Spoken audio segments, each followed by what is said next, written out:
Concrètement, cette loi a été déposée sous la forme d'une niche parlementaire qui passera le 14 octobre.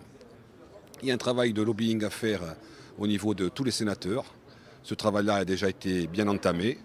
Bien sûr, vous avez compris que notre volonté aujourd'hui, c'est celle de porter la loi telle qu'elle a été rédigée, sans y changer une virgule, et surtout pour ne pas repousser encore cette commémoration au calendrier grec. On va s'atteler ces quelques semaines qui nous restent là pour avoir un vote unanime et surtout qu'il n'y ait pas d'amendement sur le texte de Michel Castellani. Cela dure depuis 30 ans, il faut que ça cesse et il faut que ce texte soit adopté comme il est. D'après les auditions qu'on a eues, certaines instances comme les fédérations de football ou même la Ligue y voient quelques problèmes économiques ou alors pas une bonne façon de commémorer cette date-là. Donc on sait bien leur capacité à faire pression sur certains élus, mais on va s'y atteler nous aussi et on pense que le vote sera vraiment dans le bon sens. À ce jour, moi je n'ai eu aucune pression au Sénat et je ne me laisserai pas mettre de pression bien sûr. Je suis ici à Bastia aujourd'hui, c'est pour rappeler le caractère national du drame de Furiani. Ce n'est pas un drame qui n'a touché que le peuple corse, c'est un drame qui a touché l'ensemble du peuple français et c'est pour ça que je suis ici.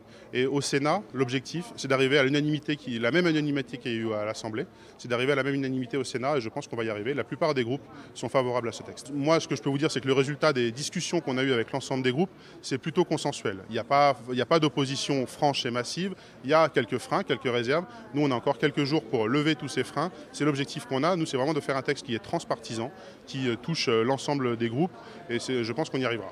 Si on y arrive à ce texte-là, c'est aussi parce que depuis 30 ans, les instances du football n'ont pas voulu forcément commémorer ce drame-là. Et le travail acharné du collectif du 5 mai, que je tiens à saluer aujourd'hui, a permis d'aboutir à ce texte et donc d'aboutir à ce que tous les 5 mai, on se souvienne du drame de Furiani.